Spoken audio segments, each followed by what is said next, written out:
Welcome friends, I am Jayesh Gandhi and today we will be talking about the clocked RS flip-flop. First of all, we will be talking about the RS latch using the NAND gate and then we will extend the idea to the clocked RS flip-flop. So let us first of all see the RS latch using NAND gate. The circuit shows two NAND gates connected back to back to form the RS latch.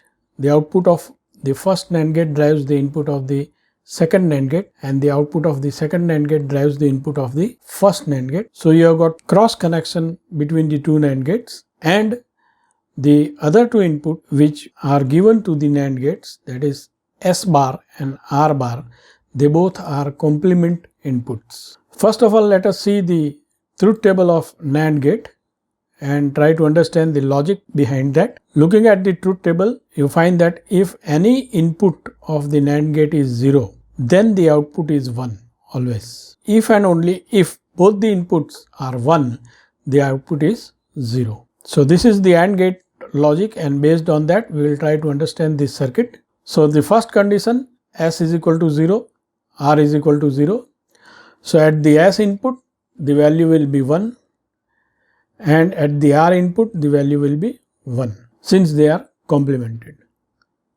So now if you want to analyze this circuit, then you have to think about the other input also. Depending on the value of the other input, you will find that the output is decided, and therefore to know the other input we need to know what will be the value of the previous state, say Qn minus 1.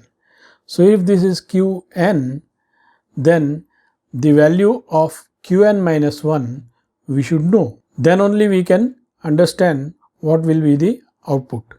So assuming that Qn minus 1 has got this state, Q is equal to 0 and Q bar is equal to 1, then this will be a 0 over here, this will be a 1 over here, and therefore 0 and 1, the output will be 1. This 1 communicates over here, so 1 and 1, the output will be 0. So Qn is equal to Qn minus 1. We can also analyze the other case. If Qn minus 1 is 1 over here and a 0 over here, then the reverse will happen and you will find that Qn is equal to Qn minus 1, indicating that there is no change in the circuit. It retains the previous state and it will continue to remain in this state forever till it is triggered again. Now this is the second input which we are giving to the RS latch. The S value is 0 and the R value is 1. Therefore S bar will be 1 and R bar will be 0. Now this is very interesting. When this input is 0, then whatever is the other input which is coming from Q, the output will be switched to 1. So irrespective of the previous state, if you give S is equal to 0 and R is equal to 1, then the flip-flop will go into the reset state and therefore the Q output will become 0. So we say that this is the reset condition of the flip-flop. Going to the third condition, we get S is equal to 1, R is equal to 0. Therefore S bar is 0 and R bar is 1. So this NAND gate input is 0.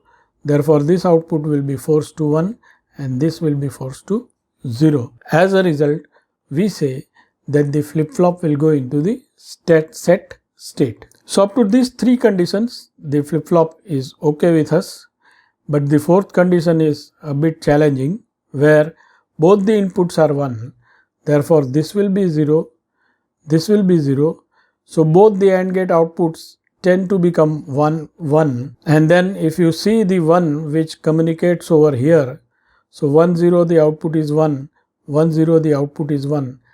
And therefore you find that this goes into a forbidden state.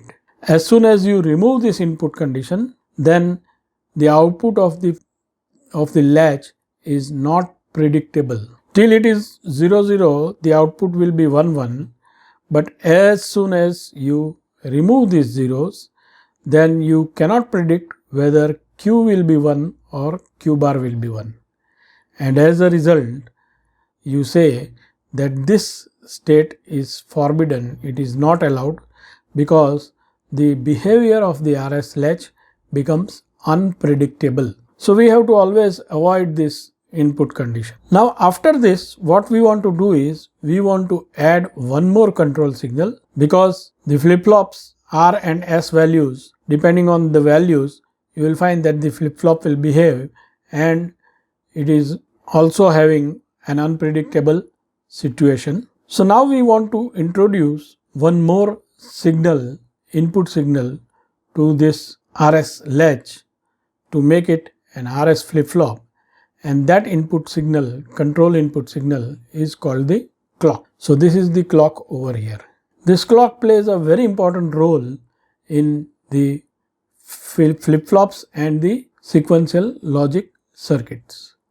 So let us try and understand how the clock works, and for that purpose we'll make a truth table which has got clock, S input, R input, Q input and Q bar input. So S input, R input, they are now not complemented, but as soon as you make the clock signal 1, then you will find, if you see the NAND gate truth table, if one of the input is 1, then the output is complemented, and if one of the input is 0, then the output is 1. So this is the logic, and based on that logic, if the clock input is 0, then the outputs will be 1. So this will be 1, this will be 1, and that is no change condition which we have already analyzed. If the clock input is 1, S is 0, R is 0, then also you will find that both the outputs will be 1, and therefore there is no change condition.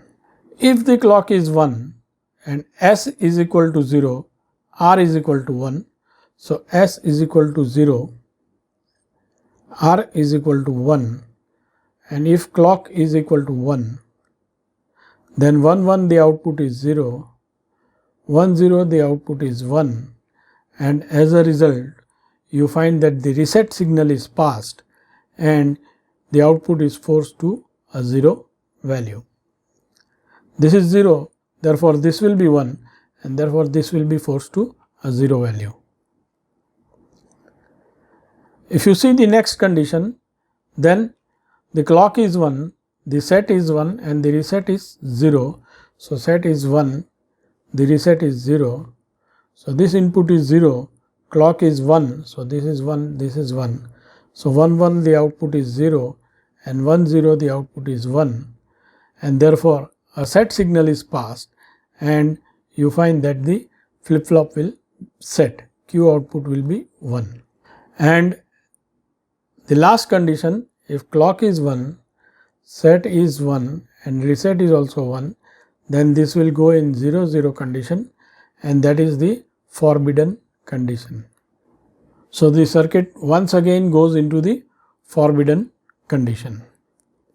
But by doing this, what we have done, we have added the control signal, and only in presence of control signal the flip-flops will load the new values, otherwise it remains in no change condition.